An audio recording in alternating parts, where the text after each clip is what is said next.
Let's talk about melanin.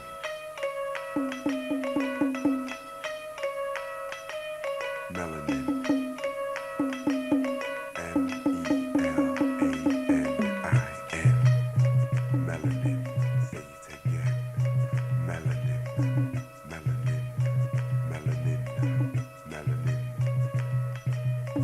Not just under the skin, that melanin. Melanin. Melanin. Not just skin. Melanin. Melanin. Melanin.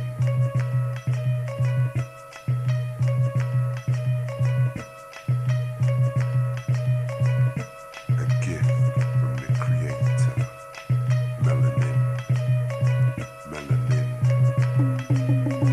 Melanin.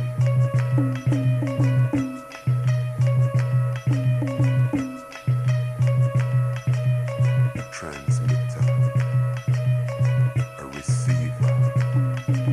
Serotonin. Melanin. Heightened sensual awareness. That's melanin.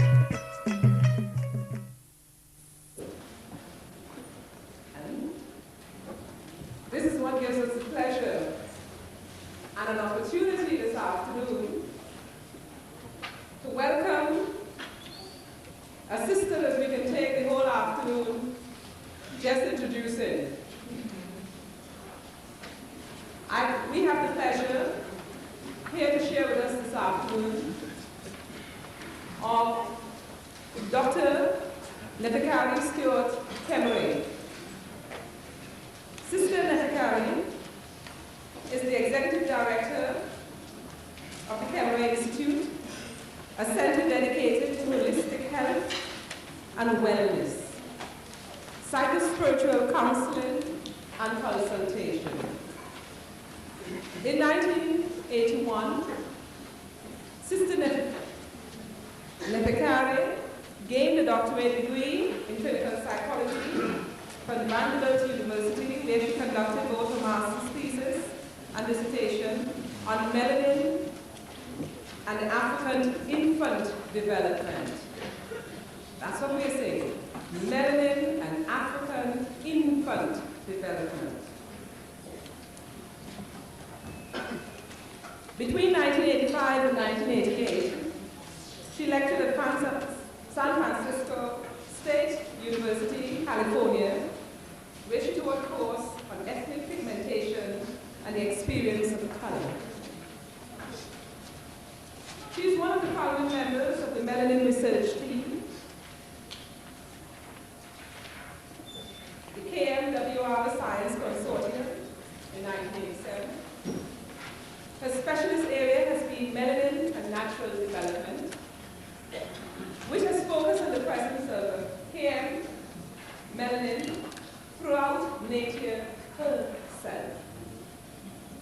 Her current efforts have been directed towards the study of ancient healing practices and the use of melanin as an instrument in the healing process. She's a certified hypnotherapist, specializing also to in altered states of consciousness, nothing to be feared, trance journeys, and healing. She has developed a procedure called the Solar Quest. And are we ready for this? Are we ready for an outer space experience? For individuals suffering from solar disturbance, fragmentation, and/or spiritual crisis.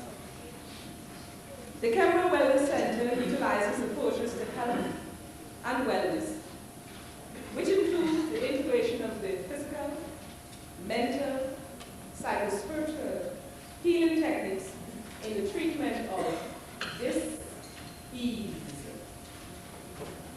Dis-ease, not disease, right? We say dis-ease. This is to hear views and purposes in this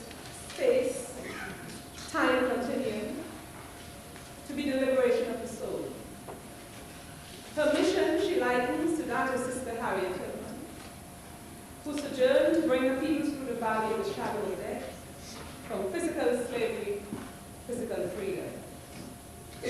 The mission is to therefore assist in guiding the people home to our true selves, through the windows of our own being, beyond the shadows of mental and spiritual debt and enslavement, onto psycho-spiritual liberation, a spiritual revolution, a liberation of the self, of the soul, from slavery to freedom, to home, my people. Without much ado, we give what we know we do so well, because we want and we are waiting. We welcome you.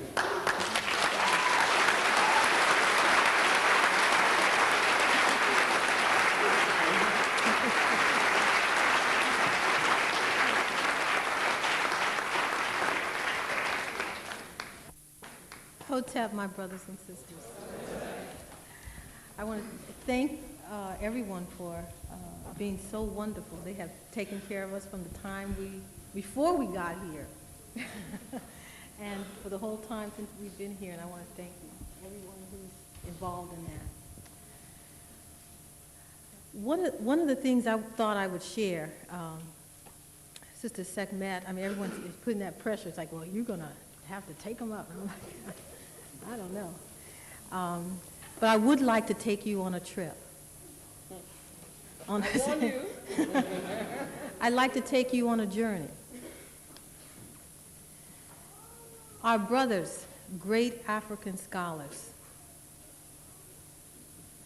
Dr. Cheikh Anta Diop, Dr. John Henry Clark, Asa Hilliard, Ivan Van Sertima, just have done an incredible job as historical warriors on the battlefield.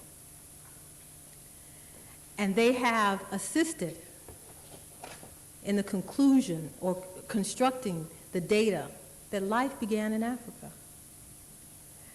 And that the continent of Africa is a cradle of civilization. And for the first 5 million years, no two-leggeds left the continent.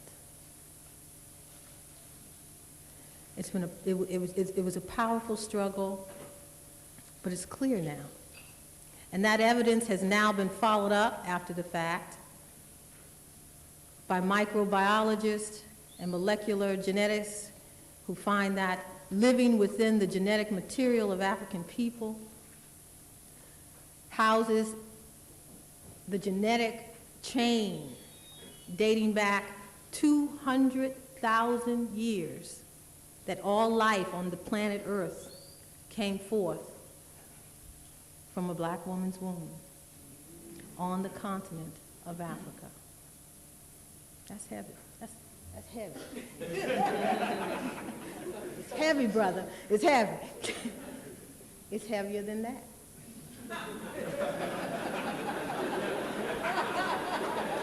It's not only heavy, it's deep. It's deep. You know, doing this kind of work, you gotta, some people look at the surface or the superficial. But what I would like you to do is to go long and to go deep. Because that's where you'll find the answers, the blackness. Blackness is not just, oh, well, we're black people. It's deeper than that. It's heavy. It's heavy. And we carry that level of heaviness. It's amazing. I would like to take you on a journey beyond, and I'll bring you back. We surrender. The continent of Africa. And I will come back because we got to stop there. Beyond our physical two-legged beginnings. Because that's important, but that's not going to take us home. We have to pass through the doorways of our own trail. There are many religions and many groups of people, and we cannot find ourselves through someone else's path. All people, even those that seem to not know who they are or who their parents are, must walk backwards in their own tracks to get home. But we didn't come here to talk about them. We came here to talk about our going home and the power of blackness. Now you notice I did not say black power. Black power is a manifestation of the power of blackness. And to talk about the power of blackness and to talk about melanin from a female perspective or a feminine perspective or from the perspective of Ma'at, the feminine principle that represents cosmic or womb consciousness, the feminine principle that represents truth, justice, and righteousness, and cosmic order. In the chaos, there was Ma'at. You know, sometimes when things get really crazy, because I've been doing some spiritual work, and so I've been challenged lately to not to stay spiritual. And one of the things that helps me is just the right angle, just throwing it up and say, all things are in divine order, whether I see them or understand them or not. And I move through the valley of crisis or the valley of death, because death is not what we think it is. Some stuff we need to let go to move to the next level. I have not been formally schooled as a biochemist or a historian or any of those wonderful, or chematologists. Some of you may know the word Egyptologist, but we transformed that how many years? 1987? We're chematologists now. There's power in the name. But what I have been able to do is to work backwards.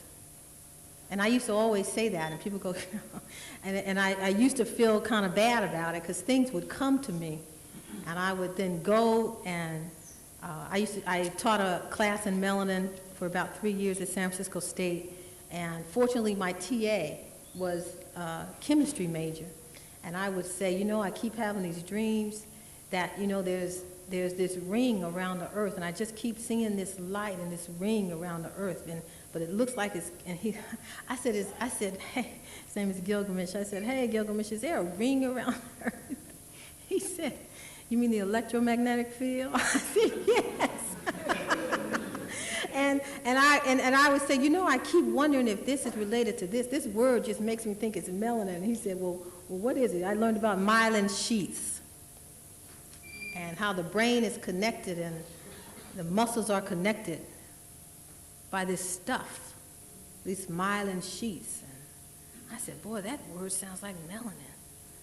And I didn't know. It's my naivety has sent me to find things that other people have missed. Because I go, oh, I don't know. I don't know better not to ask.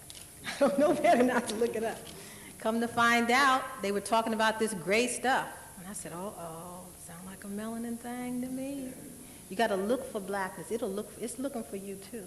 The mother is waiting for you to come home, to see her face in you. Come to find out, 35%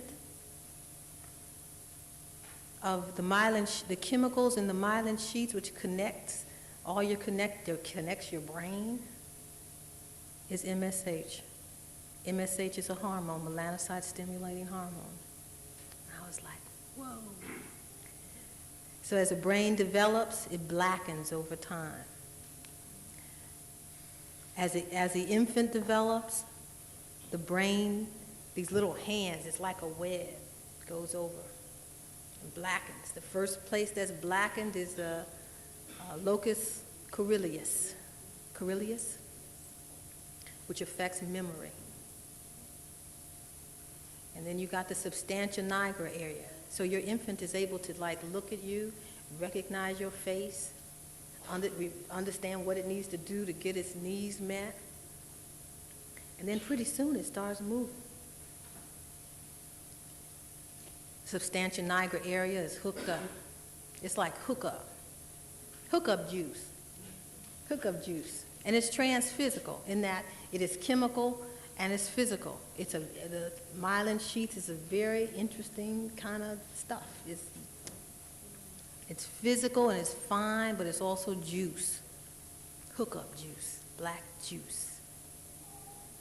And as a child begins to develop over time, the brain blackens even more. And Piaget, who is a European psychologist and all kinds of other things from this side of the world, talked about the stages of consciousness and the stages of development in the child, and how as a child gets older, the child begins to have higher levels of reasoning, and that you can't skip a stage. Now, people may do the stages at different times, but basically children go through, basic levels of reasoning. There's a time where they're even doing parallel play.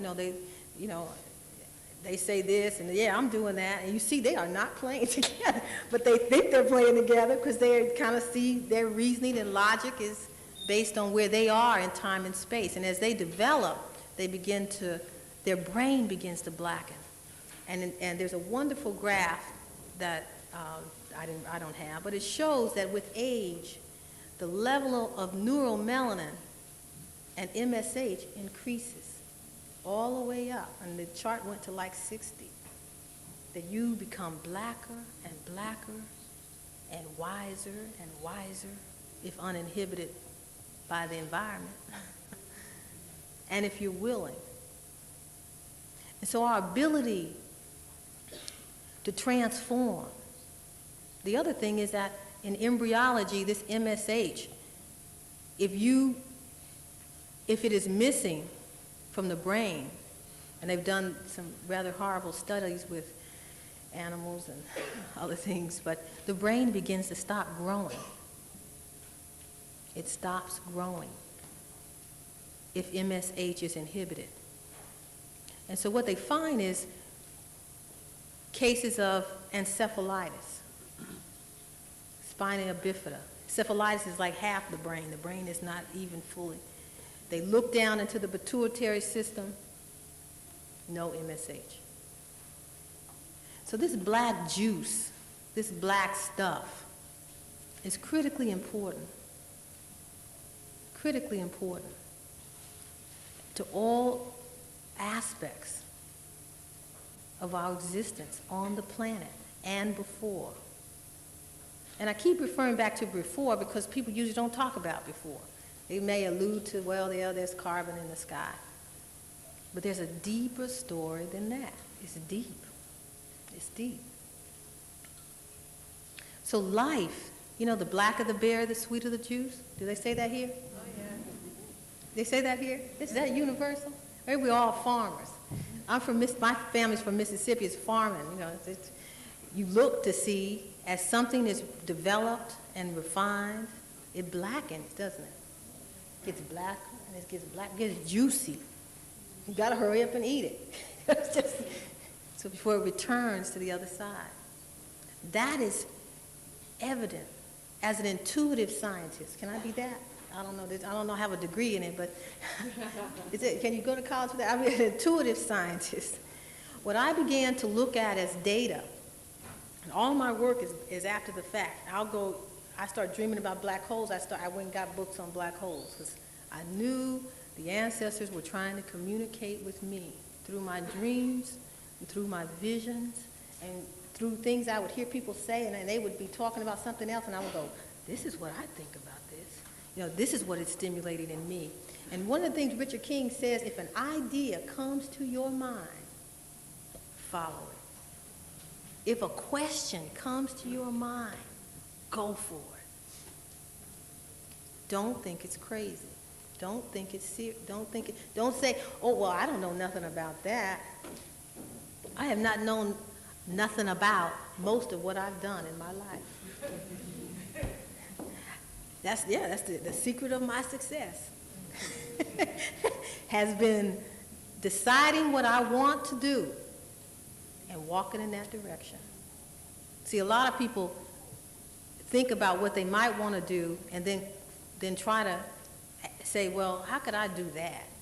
I don't know this, or this is what I would need to do this, and then they talk themselves right out of whatever it is they would move to do. And I didn't know this. Somebody pointed this out at me, and they said, how did you do this, or how did you do that, and how did you get a PhD at 27, and how did you do that? And it's like, I didn't know not to do it. I just decided what I wanted to do and walked in that direction, because the ancestors will help you. That we have visible and invisible helpers around us at all times. We must produce the thought forms that will allow them to work for us.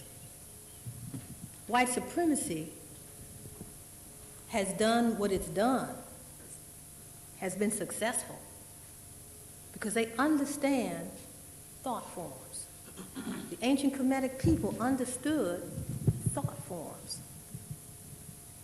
And if it's an emotional issue, which means it is taking on your astral body, you will give it emotion and you'll give it a body to live in. The thought form will just be around you. So negative people, get away from them. We actually create the thought forms that perpetuate everything we do in our life. And we hold on to it. We say what we can't do. We talk about, people say, well, white supremacy, and I'm going to say this, and and the spirits will protect it so it doesn't go any further. White supremacy is a destruction of African people. And now that has just been neutralized, because I don't want to give them any more power. What I say is that African people's response to white supremacy in the past, because I want to put it behind me, you got to watch what you say and how you say it, because you let something go and then call it back. The word, people who understand the power of the word are what? Are what? Very careful about what they speak and what we speak into existence. And that's how people were able to make an object and infuse it with a spirit. And that's how they were able to make jujus, and because they were able to infuse it. They understood that the power that you have within you can create life, can create existence. And so you have to watch what you invest in. Watch what you speak. So African people's response, our response to white supremacy, has been in the past the cause of our destruction. So let's be clear about what we speak, because we can stop now and take responsibility for everything we do. One of the things Richard King said was that there is a season for everything. He's not the only one that said that, but he said, and we have been in the season of sleep. And we are in the spring now. And I know there's lots of doom and gloom going around in conversation, in efforts, but just spiritually what has come to me, and I've written to some people who have, I talked to Charles Finch about it, I've talked to Asa Hilda about it, I've talked to some people who hear what I'm saying, that everything happens for a reason. And that we are not here just because. We have been a blood sacrifice for the atonement of our people. I'm not sure. But I know, and maybe if you take nothing else from me today, that the gates have been lifted. The gates have been lifted. What is she talking about? I feel it, and I can see it. And it's hard to tell you that I can see that the gates have been lifted. And they're not all the way up, but they're about here.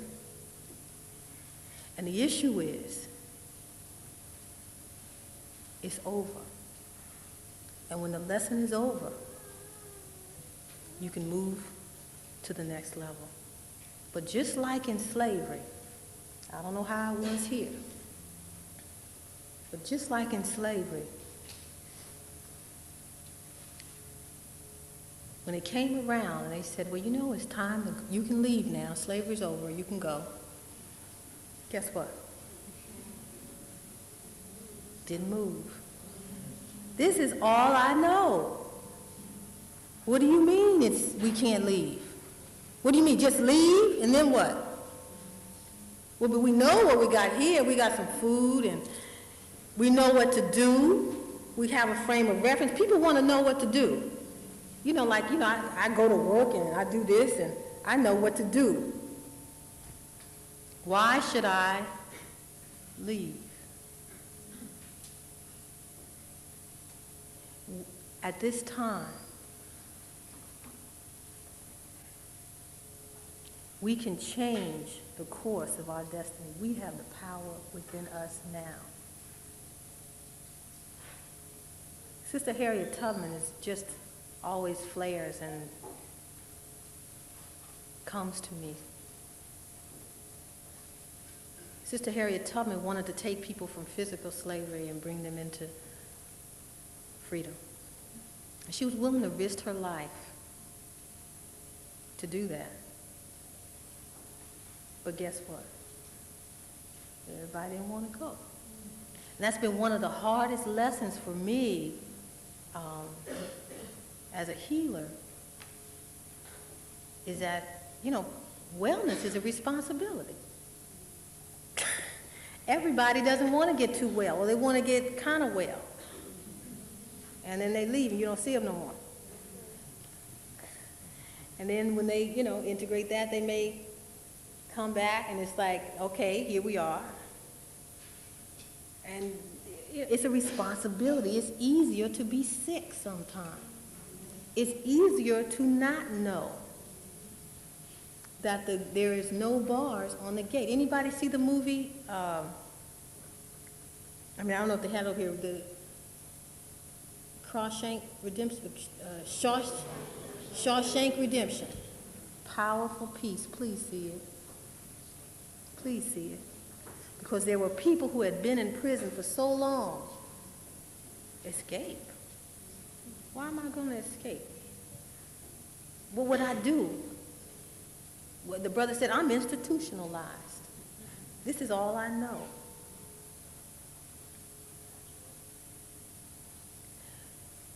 As a general on the battlefield, or at least, someone who's paying attention. When you are at war, you have to decide where to put your energies. They got this, you got to know what they got, you got to know what you got. Even to understand the battle at hand, you must be able to interpret the reality that slavery continues to exist. Within the age of automation, what does slavery look like versus a prior state? Well, we don't see people in chains, and we don't see people being sold at the... What do you see? Because slavery has changed as times have changed. And in the age of automation, we can't have a line full of people making shoes. We can't have one person standing there making a shoe all day. The shoe has to practically make itself. Is that right? It just the machine does. It just has to make itself, and you have one person pushing a button and maybe somebody keeping it on the line, and if a machine hits it wrong. Isn't that right? The shoe has to, and that's how white supremacy has taken up, the age of automation, which means the people you want to enslave must do what? Do it themselves. They must do, are we enslaving ourselves? Have we been programmed, consciously or unconsciously, to do that which is anti-ourself? To control, to perpetuate white supremacy? Do we buy white baby dolls for our own children, teaching them to take better care of other people than we take care of ourselves? Do we give white baby dolls to our little girls? The purpose of the baby doll is for socialization. One day this child will have a child, and what will she expect if she's seen all she's played with and expected doesn't look like what comes from her womb? You've taught her to expect something other than herself. Okay. Sounds loud to me. Okay. All right. Yeah. Okay. So the major weapons of white supremacy at this point in time have been mental and psycho-spiritual enslavement and incarceration. We have been programmed to be anti-black people, anti-African Africans, and to hate the very essence of ourselves, the very essence of ourselves. Now that's deep, because it goes deep.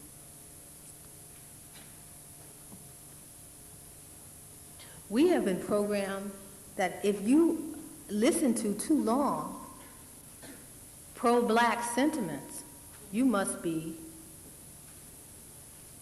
anti-white. And I used to go, how do you get that?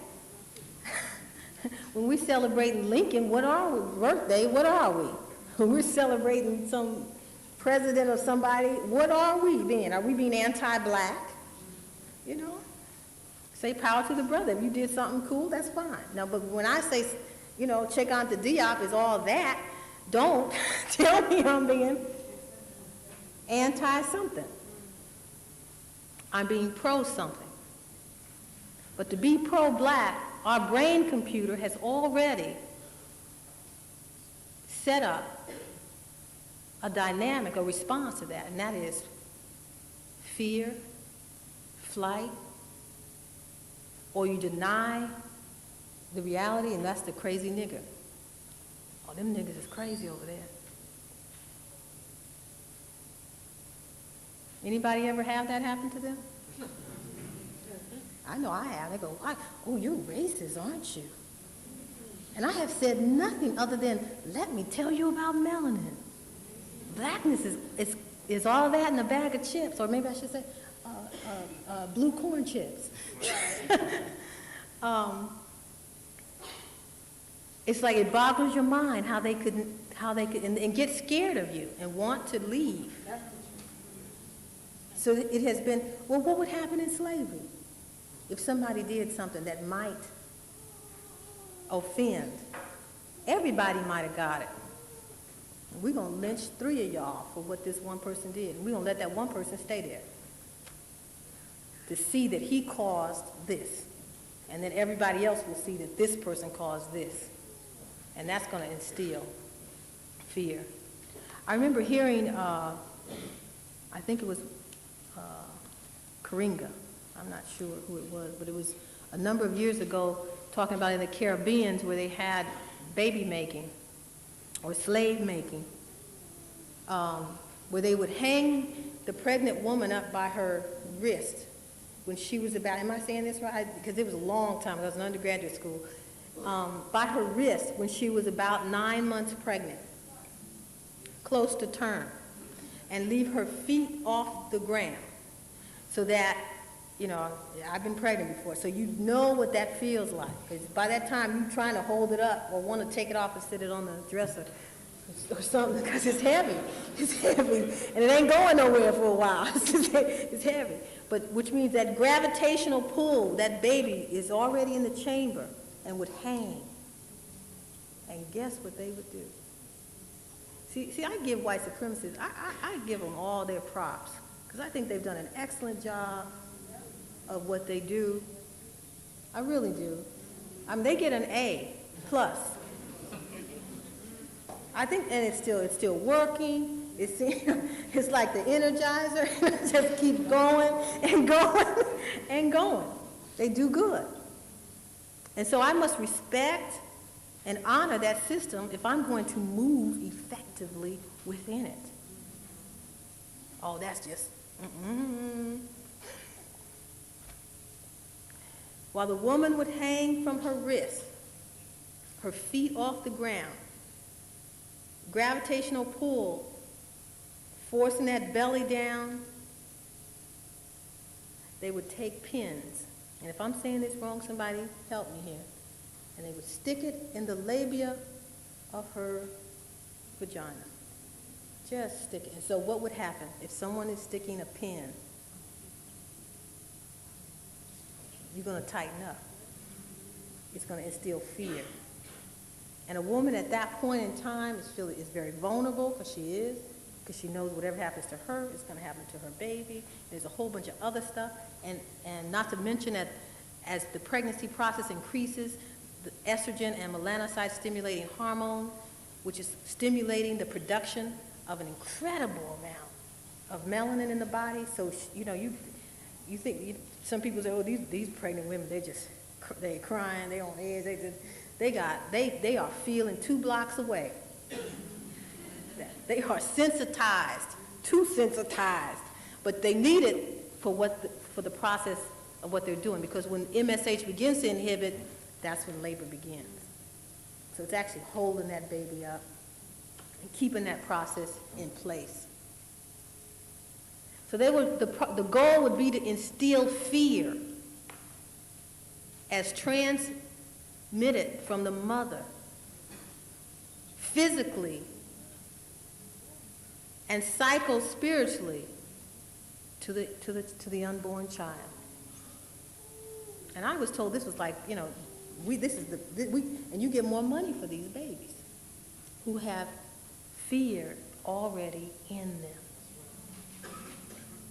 That's heavy. That's heavy. And many of us don't know why we get scared in the midst of a crowd. I do a lot of work on solar disturbance and solar loss, because I feel like, I called Dr. Lagan. He said, Neferkare, you cannot lose your soul. I said, but you can. I said, okay. So I said it wrong, because it just came to me. I said, I don't know this man, and I'm just going to tell him I'm a friend of Richard's, and he's just going to talk to me. Well, they had burned up L.A., so Aquarium Bookstore was gone. And for some reason, I called 411 information. The Spirit said, do this. And got a number that referred me to another number, and Dr. Lagan got on the phone. Just incredible historian, metaphysician, I was just honored to speak to him, and I just called him to ask him. I told him I was working with soul disturbance and solar fragmentation and soul retrieval, and that our people had lost their souls. And part of that, not knowing when someone's self is taken away, or knowledge or access of the self, without knowledge or access to the self, you don't have knowledge or access to your soul, and your soul is what came down here to get transformed, which means the soul has perfect hookup to Great Spirit. So if the soul can communicate and relay back and forth between heaven and earth, and you're not in contact with that, then I said, I said, we've lost our soul. Because you see some black people that are not black.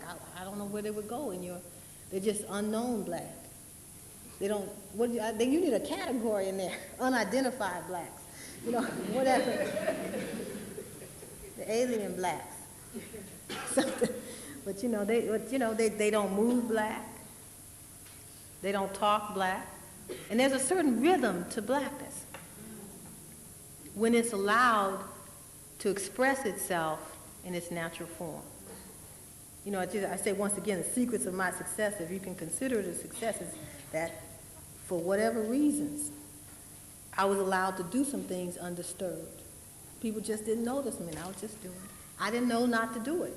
I didn't know not to think to do it, because I came through a time frame where people were inventing black psychology, so that's what I got. I didn't get the other one. I didn't know what the other one was. I thought this was the is. Yes. And so what Dr. Lagan said was, well, it's inappropriate. You can never lose your soul. But you can't. I said, well, but you'll lose access to it. He said, that's more correct, that you lose access. You become disassociated, not in association.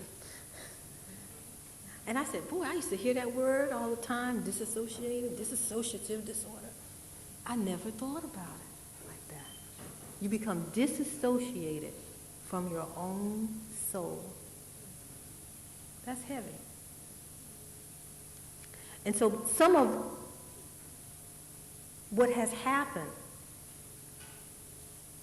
in our response to white supremacy, and it's that response that we can change when we decide, has caused us to become disconnected from ourselves, disconnected from our souls, and disconnected from God. That's heavy. Very, very heavy. And so I decided, where would I put my energies? People can do this, people can do that, people can do this. I thought I would become an intuitive scientist, which means I would integrate that. I would call on the information that is within me, and I would respect and honor that which is blackness, which is my ancestors, which is my cosmic heritage and birthmark, and have faith that they would guide me and send me where I needed to go. And so it was. And things would come to me, and then I would go to the library and say, I'm not a chemist, but can you give me an introduction to chemistry book? I took a class, I never finished it, and I just went to sit in on it, and at a junior college, and it was Introduction to Chemistry. I said, I'm going to really learn chemistry. I'm going to really learn it, and I'm going to be a real melanin scholar. And she began to talk about the law of conservation. And then, as she talked about the law of conservation, she went around to everybody, and I'm like, these are a lot of young kids there. I'm like, I'm doing my real graduate school now. This is my real graduate school. It's like, she said, the law of conservation says, energy cannot be destroyed. It can only change from one level to another. It can only be transformed. Now, white people said this. Now, there's some real chemists, you can speak different. But I think it's called the law of conservation.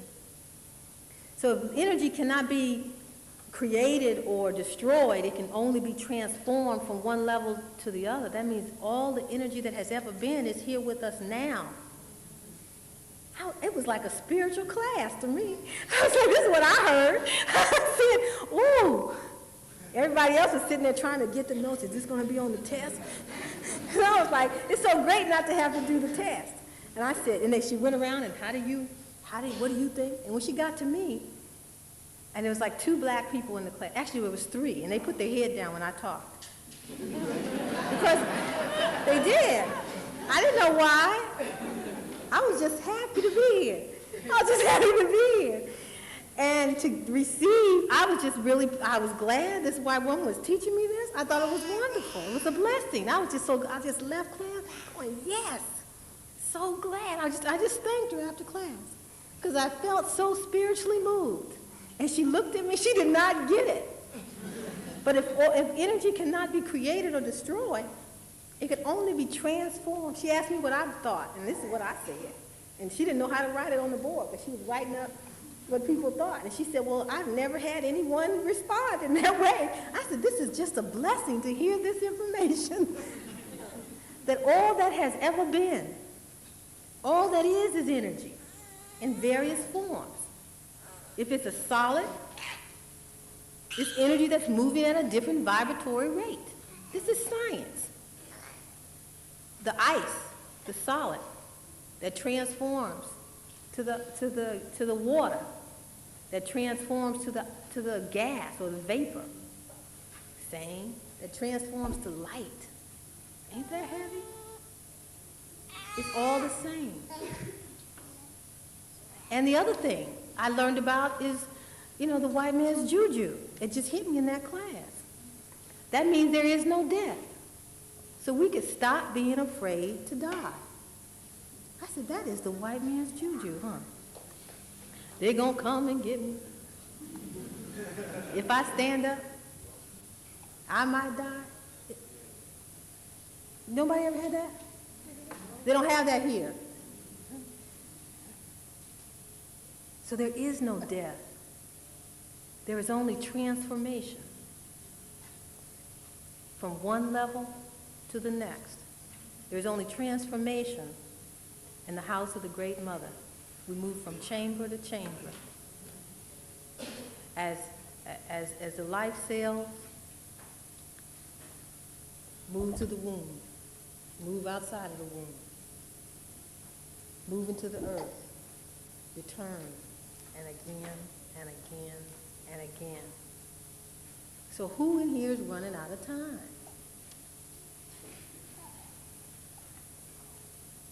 I say let's run by time. Let's move into space. I mean, black holes are wonderful because there is no time in a black hole. I loved it. I thought this was very spiritual to me to learn about this kind of science. I was like, I never knew this. And the teachers were saying, I never had anyone respond in this way. I told her about it. I said, oh, that means there's no death, huh? She was like, where did you get that? She looked at me like I was crazy. And the black people dropped their heads, of course. Like, oh, God. What is that? But that's what I got. What else would you get from that? That means nothing can die? There's no death? Is there another conclusion to come to? White, black, or whatever. Somebody stand up in front of you and say, you can't destroy or create energy. You can only transform. I said, wow, that takes a load off of me. I can just do whatever I think I came here to do. Right? Because there is only oneness. There is only transformation. And what did we come here to do? I haven't got to my talk yet. I should hurry up. Okay, I should hurry up and get to my talk. But it is important. It's my hope that one day our goal won't be to worry about how much money we're going to make and what we're going to be when we grow up and what our kids going to be when they grow up. I would like to see families centered around and having their kids worried about. They're going to worry about something, not putting them in fear of white supremacy. Because you can insulate a child and you can insulate yourself by understanding who you are and understanding that this is a cosmic drama that we participate in. And that once we master the lesson, the stimulus will drop off. And so when white supremacy is mastered from within, the lesson is over. The white man is serving a purpose in a cosmic drama. He is teaching a lesson that maybe we didn't pass the test at some other point. Maybe we forgot. So let him do his thing. understand who he is or she is. I know there's some confusion about that. Who they are. They are our children. And you know there's always somebody in the family, you know, who's so-and-so gonna come and be drunk and start saying stuff, or somebody gonna come and do this, right? Anybody got those people in your family who's like, oh God, I hope they don't show up. They're gonna embarrass everybody. Sometimes I be that person because I say things. She'll come talk about some black stuff, or she gonna say we shouldn't do this, you know. Sometimes I be that person. But you know, we always got somebody in our family that, you know, you just like hope they don't come to dinner. Well, they here, they at dinner. And we can't let those things we create run us or rule us. These are our children. And I don't think children get right until parents do. I don't think our response will become correct when a 2-year-old does something. You understand that as a 2-year-old. And I say that the European, since it was the last to mutate or transform, which was a blessing because it wouldn't have even survived. But that shows the incredibleness of the African genealogy, that we have been designed to rise no matter what the environment says. That the original African people that migrated to this country and got caught in the Ice Age and were stripped of their royal rank, stripped of their blackness, separated from themselves. If that didn't happen, they wouldn't have survived. Maybe they should just get over it.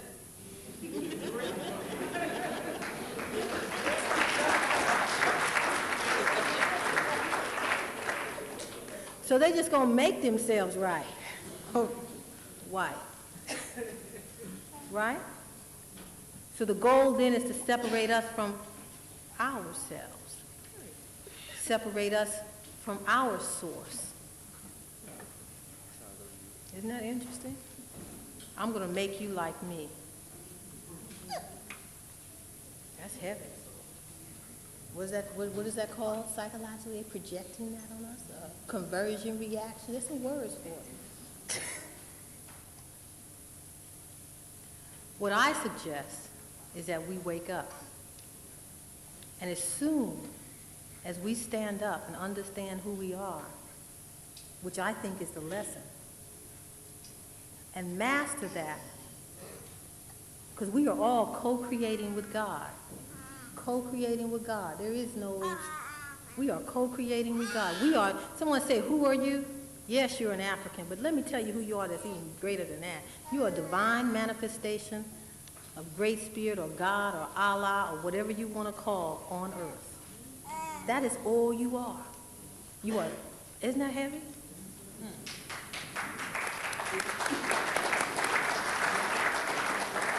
And when you can stand up and be that, stand up and be that. People say, oh, I'm a child of God. Are you? We are God in transformation. You know, when I heard the word, I used to hear people talk about Amun, and I'm not an Egyptologist. I just hear it and I go, what does that sound like? You know, and they kept saying, you know, and most of my teachers have been men, and so they never go, I hear, and I've just kind of followed around, you know. And then at some point, I was like, Amun, the hidden one. I'm like, something ain't male about that. And then there's he, the hidden one. I said, we are the hidden ones. We are Amun in gestation. Yes, we are. We have to grow into our divine heritage. Would God make anything less than herself? I don't know.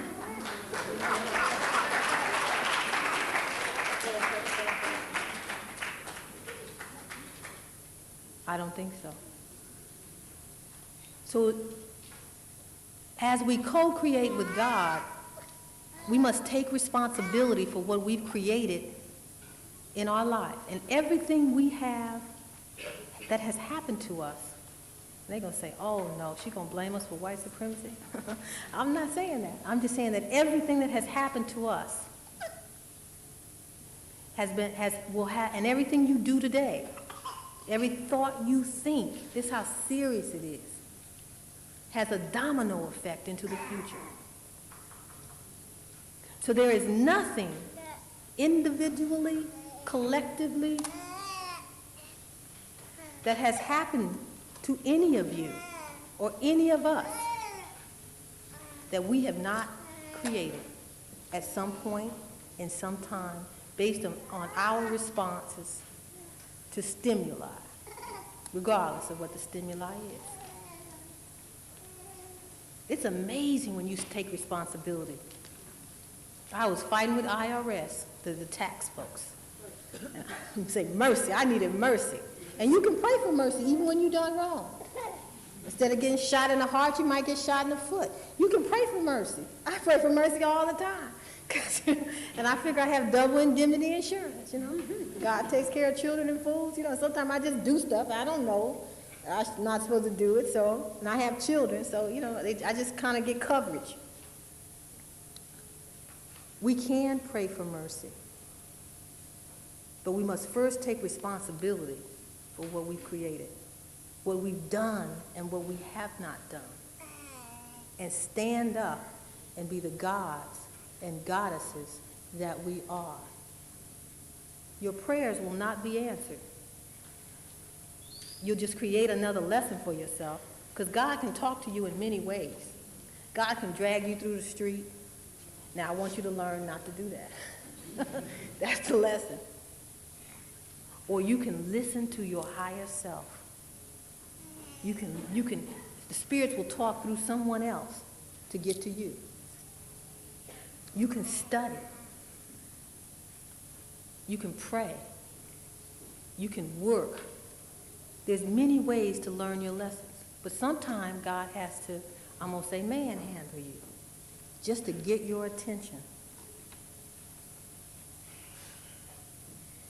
The disdain and hatred we have for the Khemre, or the blackness that lives within us, is sacrilegious, because it is the faith, the organizing principle, the guiding of the light, literally, of the Great Mother. It is the prima materia.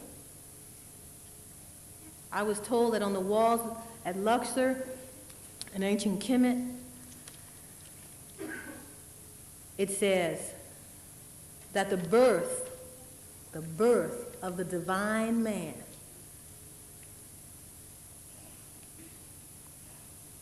has to do with the transformation of the mother substance, or the prima materia.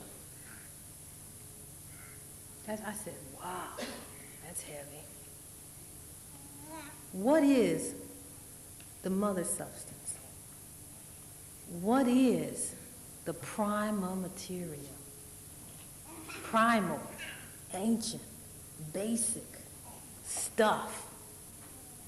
The blood, the existence, that which was before all that is.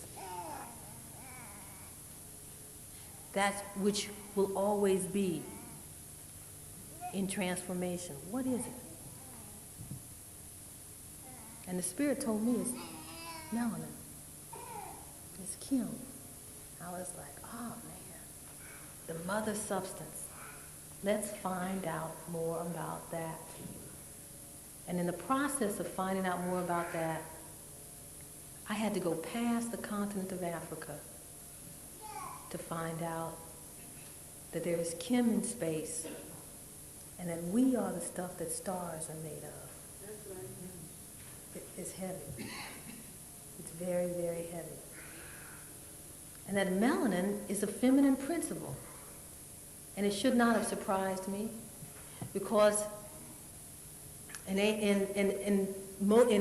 African cultures, in Eastern cultures, In Native American cultures, they all talk about blackness as being ancestral, representing the void, representing the feminine, representing the receiving, the receptivity, representing creativity,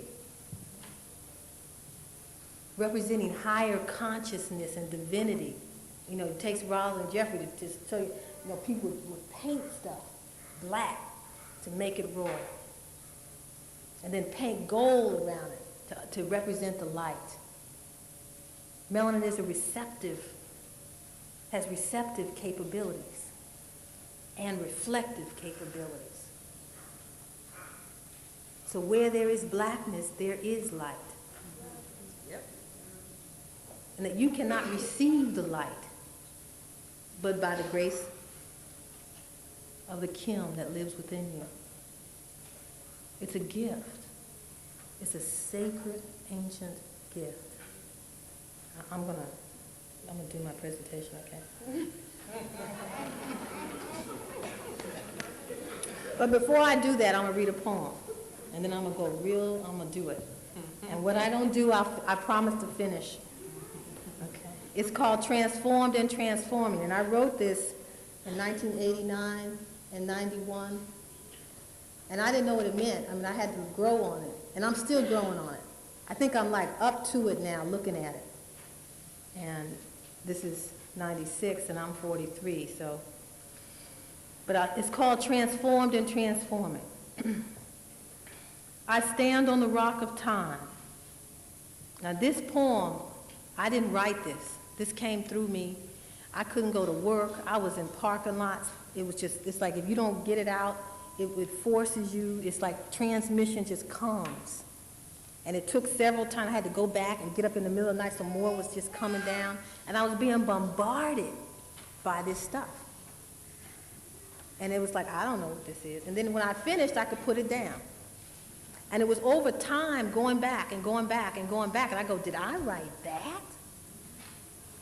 And I'll just, 1 year I'll just take this part. It's like it's parts. And so I realized it's not a poem, it's sacred writing. That came through me. I stand on the rock of time, born of the blackness of space, cultivating the seeds of my new beginning. I am Re and Khem, the light and the blackness. Though I appear alone, I am not, for my most divine ancestors watch over me. My great cosmic mother and her son protect and guide me in times of transition and uncertainty. I need only call.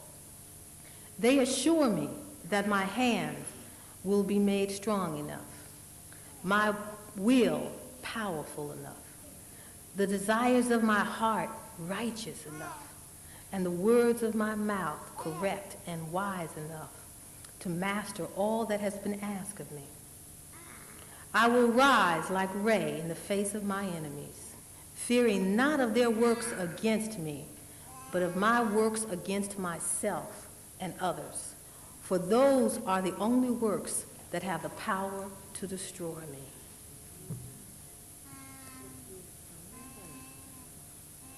I will rise like Re in the face of my enemies, fearing not of their works against me, but of my works against others.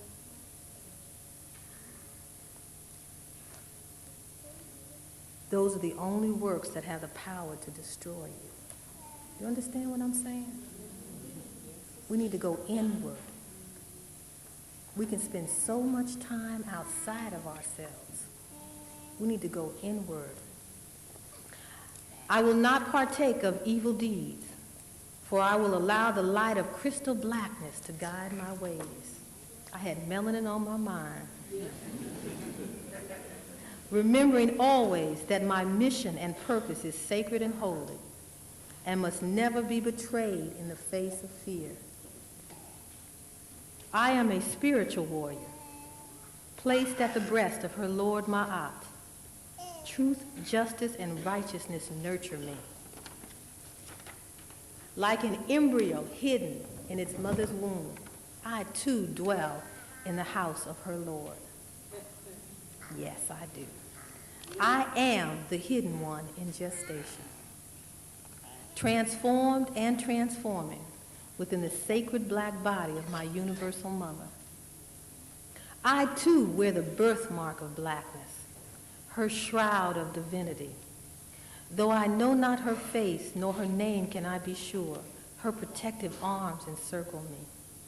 Her divine essence lives within me, awaiting ever so patiently for the fruit of her womb to come forth, transformed and transforming, cultivating her seeds of creation, wrapped in their timeless capsule of blackness, hidden deep within the solar threads of this ancient vessel. Blessed be the blood of our sacred mother, Khemre.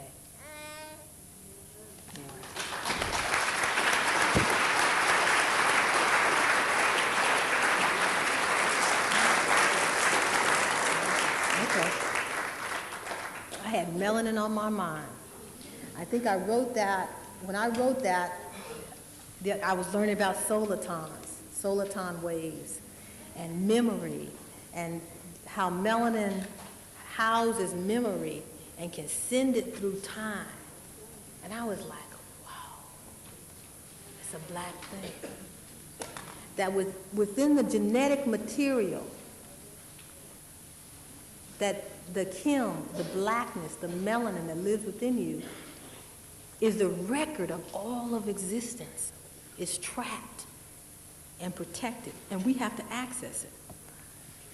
We can't access it if we are not in respect of it. And so I'm going to just move.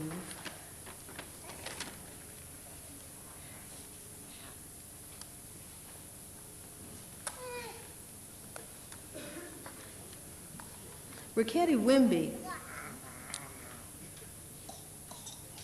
really talked about Kim in a way that I had not. It's like she made it so plain. I had heard people talk about Kim and in ancient Kemet, how they viewed blackness, what blackness was. And she just began to list things. And it was, I guess, everybody has a teacher. It's like, when she said it, it was like, oh, okay, I could hear that. And she said that Kim was so focused on, or the Kemetic people focused on their blackness so much. I mean, they would name themselves Kim, the black one. That Kim was related to higher states of consciousness. That Asar was the great black, lord of the underworld. She said there was the Kim of Amun, which is the blackness of God. I was like, really, Raquel? Is that true? I was getting hyped. And she said there were serpents. There were the serpents of Amun were black, these black serpents. And this was before I knew, this was way before I knew what I know now. But there was something that just said, hey, yeah, okay. And that they were called Kim. She also said Aset and her sister Nebhet, these two women who were key in the resurrection of Asar, in the rebirth of Asar, and the parts they couldn't find, they made. And made them work, obviously. They kissed him and gave him the breath of life. They purified his bones. Isn't that heavy? It's a big job we got to do, sisters. That's a big job. They were referred to as Kim. I think she said one of Aset's titles was Aset Kemet Mut, mother of blackness, and Aset Kemet Sat, the black woman, or was it the black woman? Or it was just, she just went on and on about blackness. Richard King talked about blackness and from the ancient Kemetic perspective, and talked about the level of the in-depth study and just the carbon element itself. Just like, you know, and they clearly knew that this was the basis of life, you know. He also said,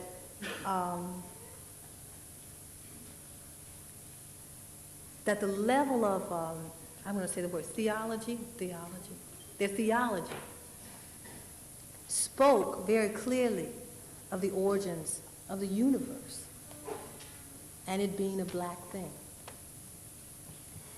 What really got me is when he talked about the chamber of the king's chamber, and that the king's chamber, the highest sacred place, was what color? Was it a dirty thing? It was painted black with red flecks. Now you know where he went to lay down and renew himself. He went home. He returned to the womb. The king's chamber was painted black, this holy place, with red flecks, the blood of creation. That's heavy. That's heavy. He went deep. Hunter Adams talked about the black, and there was a slide, and I said, there it is, the black lotus. And that the lotus representing another representation of one of the highest states of consciousness. And that the black lotus represented the womb. He suggested that we must go down as African people into a womb consciousness, a cosmic consciousness, and create that which has never been seen. Which has never been seen. And you must go down into the void to do that. Cheikh Anta Diop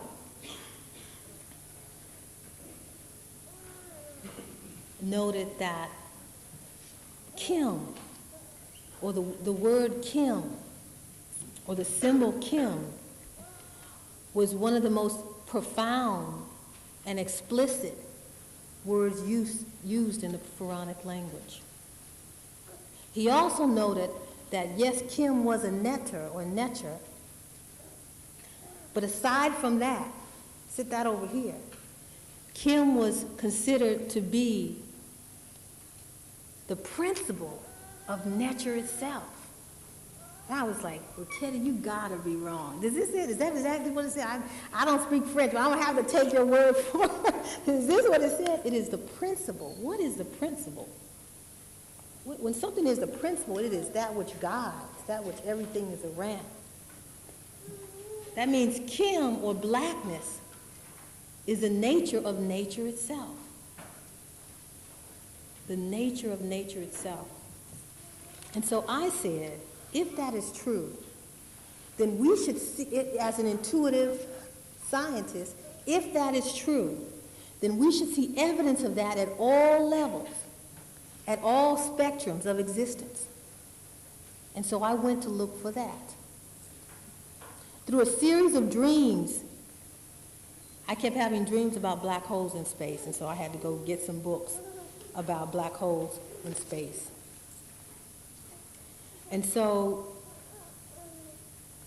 I realized that life on this planet, it wasn't enough for me to say that, hey, well, you know, it is. Africans would not have existed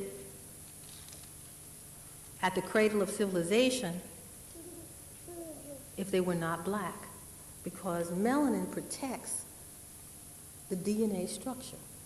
It protects it. You can't exist without it. You'll burn up.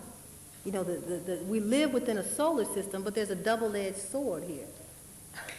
You can get the light, and you need the light, and you need to be able to process the light to survive, but you also need to be able to transform that energy into useful kinetic energy, similar to the process of photosynthesis in plants.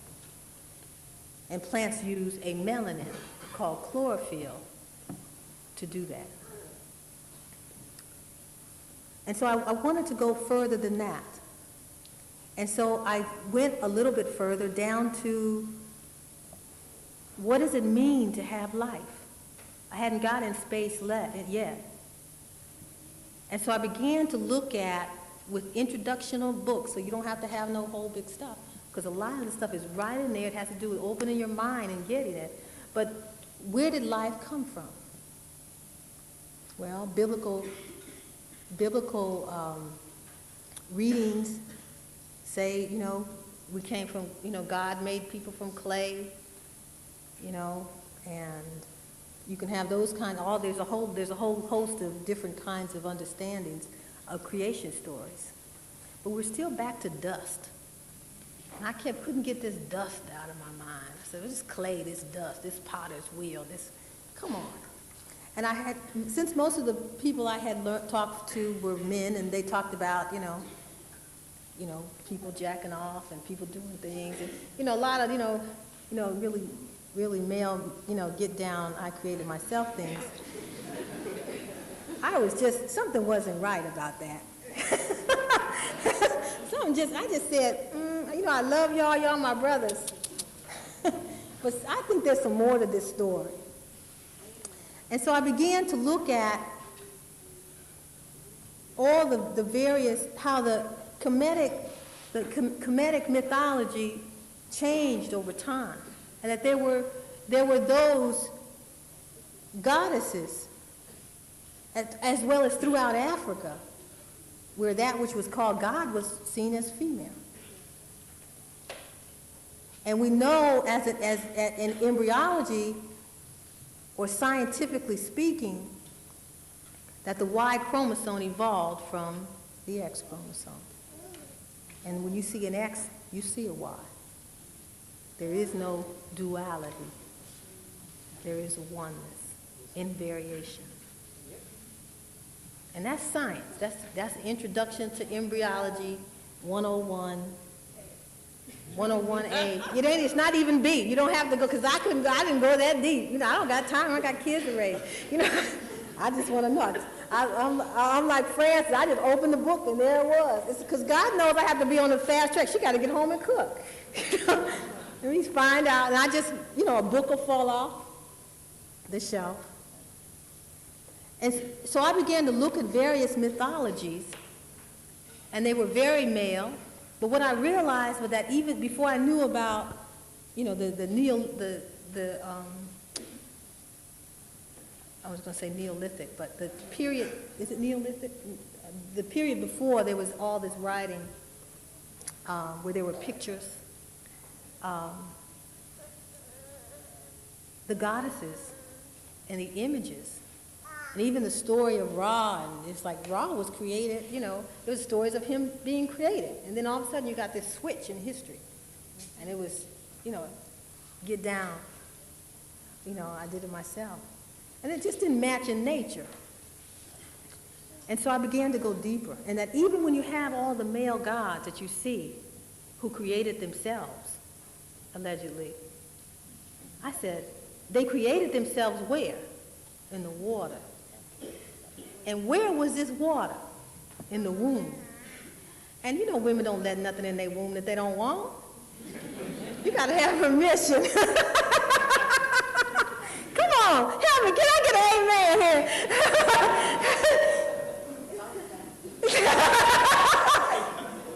You got to have permission to get in the water. Shoot, that's serious stuff. That's sacred ground. That's the holy of holies. You got to be right and clean. And yes, embryos actually do create themselves. Embryos do create themselves. They have all the genetic material. What the mother does is support it. She nurtures it. She protects it. She feeds it, the chemicals, and she does what she needs to do. But basically, its process is dynamic. It creates itself. I said, oh, yes, so these males did create themselves in the womb of the great mother.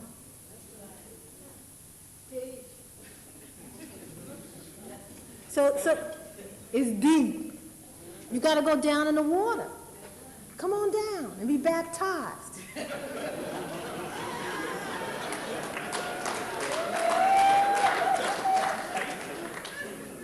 Because I said all this comedic literature, I'm going to find myself. And there ain't going to be no one or two here or there. I'm going to find, I know it's deep. It's deeper than this. It was deep that the pharaohs, it was a clue. So I was talking to this woman about Ma'at and the feminine principle that guides the universe, that mathematics is named after. And the order and balance, and that she was there in the beginning, and And I said, this is amazing. This is an incredible feminine principle. This is the judge. This is rightness. This is order. And she said, why do you keep calling it a feminine principle? I said, well, I just kind of took a clue that it's a woman. And, generally, I just kind of looked at it, very visual. And that's kind of what I saw. I also saw that higher states of consciousness and rulership, that the pharaohs had all feminine. The pharaoh, to be a good pharaoh, had to rule based on Ma'at. So this male person had to be governed based on this feminine principle of the universe. And to show his level of higher consciousness and unity with all that is, he wore this crown that had this uraeus, and I'm going to, Uwachek, goddess figure, and Nekabet. There she is. And I was like, these are all female symbols. How come no one's talking about that? And that we keep hearing about that this is the feminine age and the great mother's return. And so, people get really little. They go, oh, women are going to take over, women are going to do. And I go, oh, come on. What is the great mother's return? The Kundalini. People talk about the Kundalini and the rise of the uraeus and the bird that opens up levels of consciousness. It's deep. That's the great mother returning. It is time for us to turn inward. It is time to allow her to show herself to you. It is time for us to move into a womb or cosmic consciousness, to go inward. People talk, the Quran says this and the Bible says this and this, and I don't have time to become a scholar. Do you have time to go within? Because all that has been written on the scripts. And you don't have to decipher. You don't have to, I got to go learn this language or that language. It's written in your genetic material if you are willing to go and get it. If you are willing to respect yourself and respect the face, the birthmark. You know what a birthmark is? That's heavy. Of blackness that lives within you. Because in doing that, you can phone home. You can phone home. That melanin allows you to transcend. That's what long distance healing is about. We can send energy, convert energy. I was just talking to Sekhmet about a study I want to do, because I do trance work, and I work with people who do healing and do trance work. And we know that the pineal gland secretes many hormones, but there's two that are talked about in general, but there's a whole psychedelic group. But one is serotonin and one is melatonin. Serotonin is generally produced in the daytime. And actually, there's an article in your package by Loxley, and he has it right, but he has them switched around. So what you need to do is switch where he says melatonin, write in serotonin, and where he has melatonin, write in, switch it. because he has it right. He just, I guess, probably a slip of the tongue, which I'll probably make today, and hopefully somebody will correct me. So just switch it in your package. I mean, just write it over. I think it's a yellow thing. But it's a wonderful paper. But actually serotonin is produced in the daytime in response to light, and it is correlated or linked with MSH, which is, you know, you have two master glands. One is related to external growth, the pituitary. And the pituitary gland is the only gland, you know, that actually secretes MSH, the melanocyte-stimulating hormone. And its key function is to help other hormones transmit their information. It rides gunshot. Like estrogen don't go nowhere without it. Nobody, it's like a lot of the hormones we call blackening agents, because when you get an injection of it, you become darker, like estrogen. But estrogen and MSH run parallel. They don't run separately. If estrogen goes up, MSH goes up. Sorry to interrupt. Can I ask if people change that situation of the yellow leaflet later because some vital information is being given at this particular point in time which is being missed and can be missed? And on that point, because just about everyone followed your instruction and they started taking out and... Okay.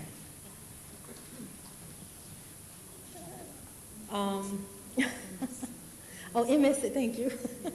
MSH and estrogen run together, and actually that's, you know, some of what facilitates the whole reproductive process.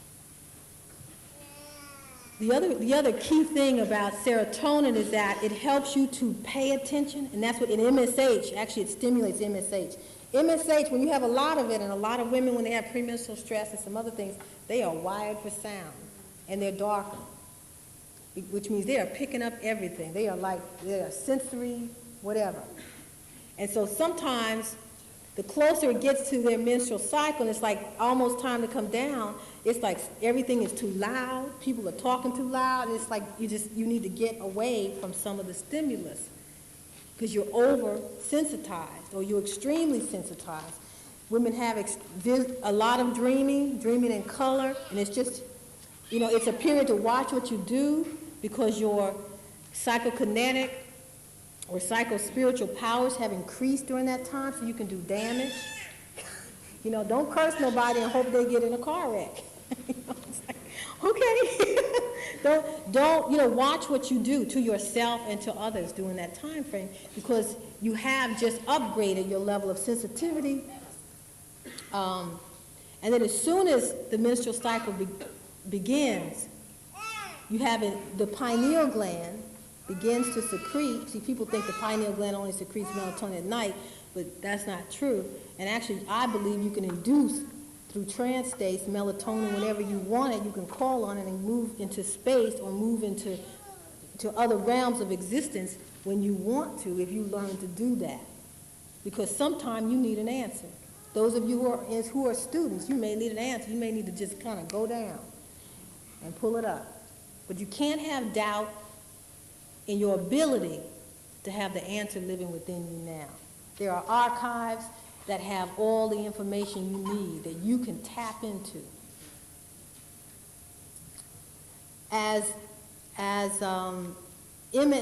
Melatonin is then secreted, which inhibits the pituitary gland from actually secreting any more MSH. And so it begins to just drop slowly, as the estrogen drops slowly.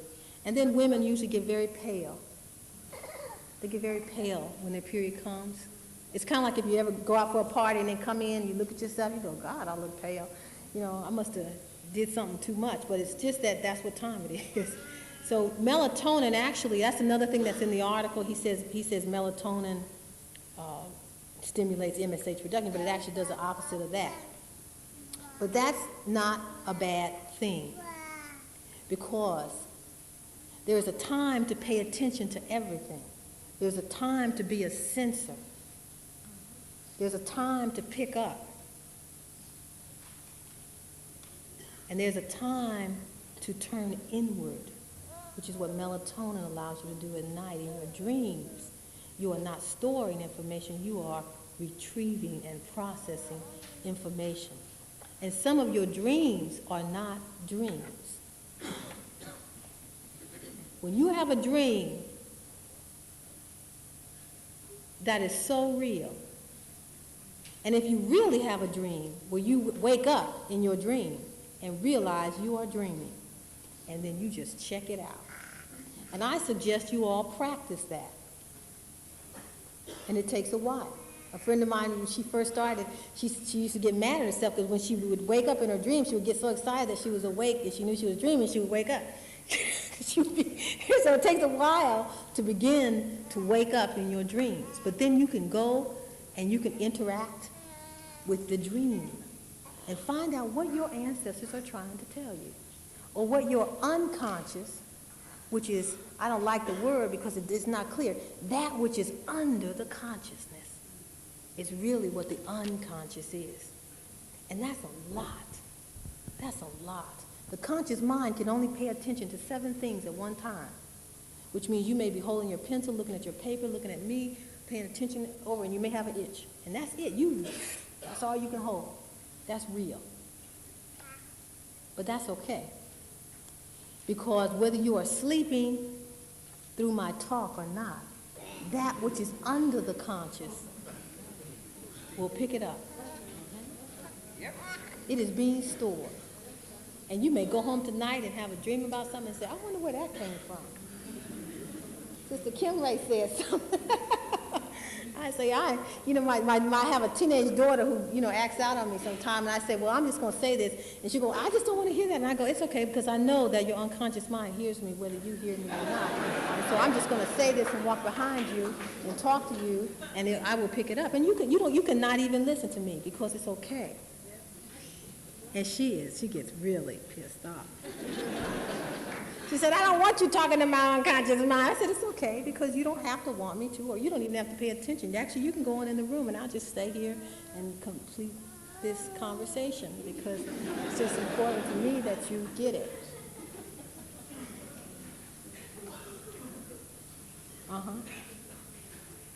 It's heavy. It's heavier than that.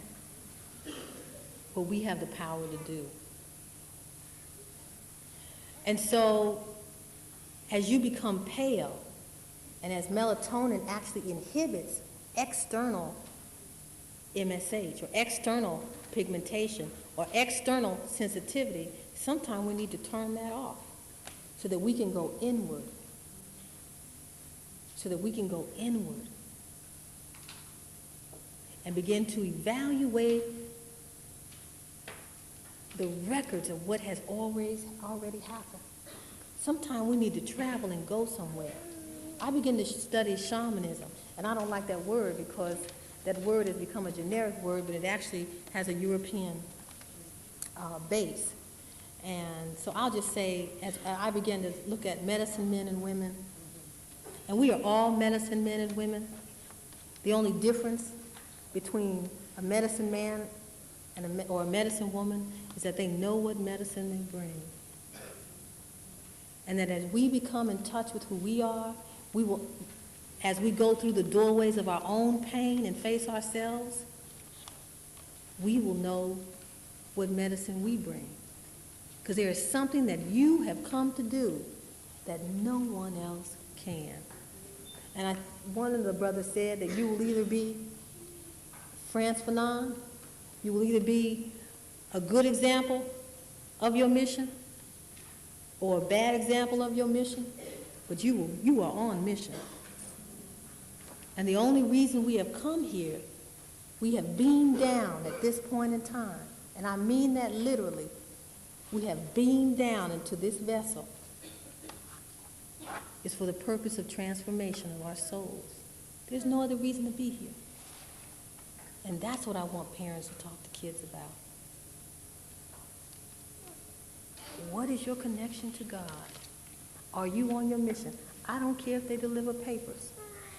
Is your process of delivering papers opening you up? I had this woman tell me, you know, she delivers the papers and then she's out there in the middle of the night or the morning or however, whenever they do it, and she said stuff just starts to come to her. She just couldn't stop delivering papers. And she was wiped out and dragged out and didn't need the money as much anymore. But she said it was a time that she was physically having her body busy doing something so that she could leave spiritually and do some other stuff. So that paper route, which her parents didn't understand, was helping her transform her soul. And you cannot transform your soul or move to higher levels of yourself unless you begin to listen to that which is inside of you and act on it, unless you are in respect of yourself, unless you're even conscious that that's what you should be doing, that everything is God trying to talk to you. And the melanin, or the gift of melanin that we have been given, is our access, our key, our radio-free African.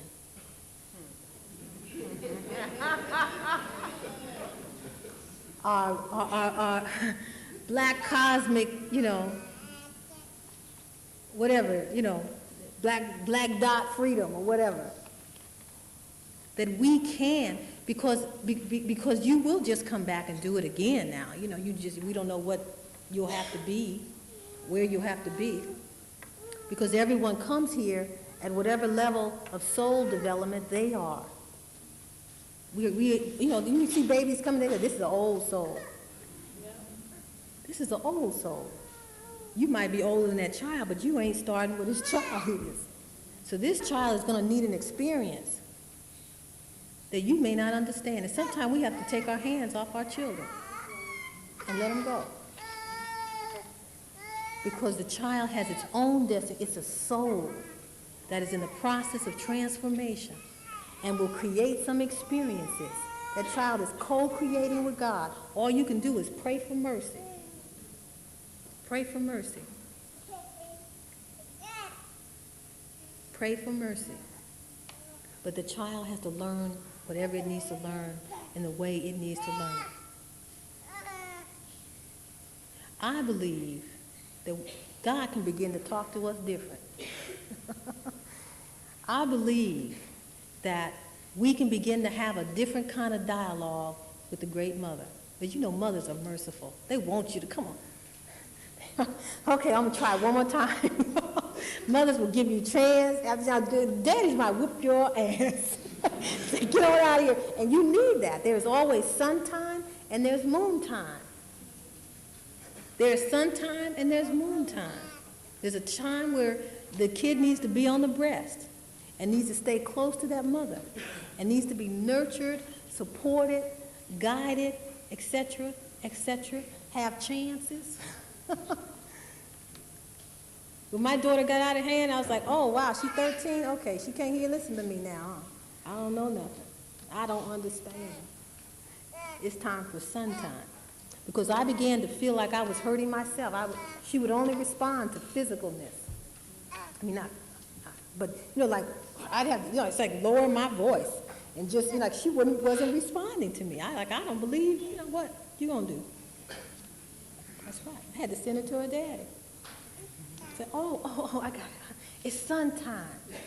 You need sun. It's like, you know, sometimes mothers got to take their hands off and just say, oh, it's sun time. Let me send you the way to get you what you need. And she came home in a hurry. You're like, oh, please, you know. Oh, no. You need to stay there a little while longer, you know, till you stabilize, till you biochemically stabilize. Because you need a very concrete structure right now. You need, where, you know, where the metal hits the, it's like, this is what you need. This is what you can hear right now. Because there's a time for everything. You know, she's 17 now, and she's much more balanced. So she listens to reason. You know, somebody say, I can respond to your mind or your behind. You know, there's a time. Who was it? I forgot who it was. They said in ancient Khemre, in ancient Khemre, you ruled based on might and right. I thought that was cool. So it's like, if right don't work, if we can't talk about it, if we can't come up to no, then we just got to use the other hand. Might will have to come on down the pipe. I was told it was time, but I'm going to just say one more thing. Or two more things? Okay. Two more things? Okay, okay. Actually, let's just do that then. Let's go on and do that. Yeah. Okay. Okay. I will tell you about black holes in space and the life seed and more about melanin tomorrow for an hour at the workshop. But I guess I want to leave you with that you cannot be in disrespect of yourself. You cannot hate your face or your body. It's sacrilegious. It is in disrespect of the womb from which you come. It is in disrespect of the Great Mother, or the womb of the universe, that which created the stars, that which created the cells. If it was not for the pigment coming down to Earth, organizing DNA, organizing RNA and proteins, there would not have been the single-cell organisms that existed. And single cells turned into multiple cells. And multiple cells, in whatever form, baptized in blackness, rose from the waters of Nun and walked the earth and peopled the earth. Ashe.